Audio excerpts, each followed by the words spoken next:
वाराणसी, जिसे काशी और बनारस के नाम से भी जाना जाता है, इन दिनों भीषण गर्मी की चपेट में है। अप्रैल की शुरुआत में ही तापमान 43 डिग्री सेल्सियस के पार पहुंच गया है, जिससे आम जनजीवन पूरी तरह प्रभावित हो गया है। तेज गर्मी की वजह से सड़कों पर दिन के समय सन्नाटा पसरा रहता है और लोग जरूरी काम भी सुबह जल्दी या देर शाम को निपटाने की कोशिश कर रहे हैं। घाटों की रौनक, जो आमतौर पर दिन भर देखने को मिलती थी, अब सिर्फ सुबह सुबह या सूरज ढलने के बाद ही नजर आ रही है। दुकानें और बाजार दोपहर में सुनसान दिख रहे हैं। गर्मी की इस समय इतना क्या बताएं कि सुबह 8 बजे तक होते नहीं, जैसे लगता है 12 बजे की धूप, गर्मी पड़ने लग रही है। काम में भी बहुत दिक्कतें आ रही हैं कि इतनी गर्मी में कैसे काम करें।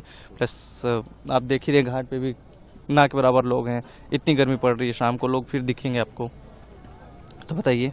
तो ये गर्मी इस साल कुछ ज़्यादा ही दिख रही है कि हर साल की तरह? नहीं, इस साल गर्मी बहुत ज़्यादा है और वक्त से पहले ही गर्मी शुरू भी हो गई है, जो कि हम लोग के लिए बहुत नुकसान है। प्लस हमारे किसानों के लिए तो और ज़्यादा नुकसान है। और प्लस पानी भी बहुत तेज़ी से कम हो रहा है। समझ में नहीं आ रहा है इतना क्या गर्मी पड़ रही है, कहाँ से इतना पानी कम हो रहा है।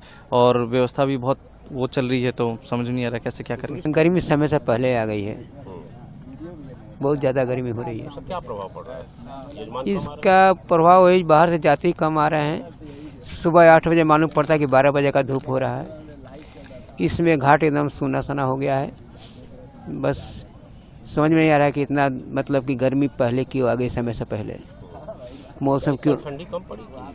नहीं, ठंडी तो समझिए कि लास्ट में, हाँ इस साल ठंडी भी कम पड़ी। लास्ट में ठंडी के लास्ट में बहुत ठंडी पड़ी। पहले उतना ठंडी नहीं थी। लास्ट में जब ठंडी जाने लगी तो बहुत ठंडी पड़ी। वाराणसी के निवासी इस समय मानसून की जल्द दस्तक की दुआ कर रहे हैं, ताकि जीवन की रफ्तार एक बार फिर सामान्य हो सके।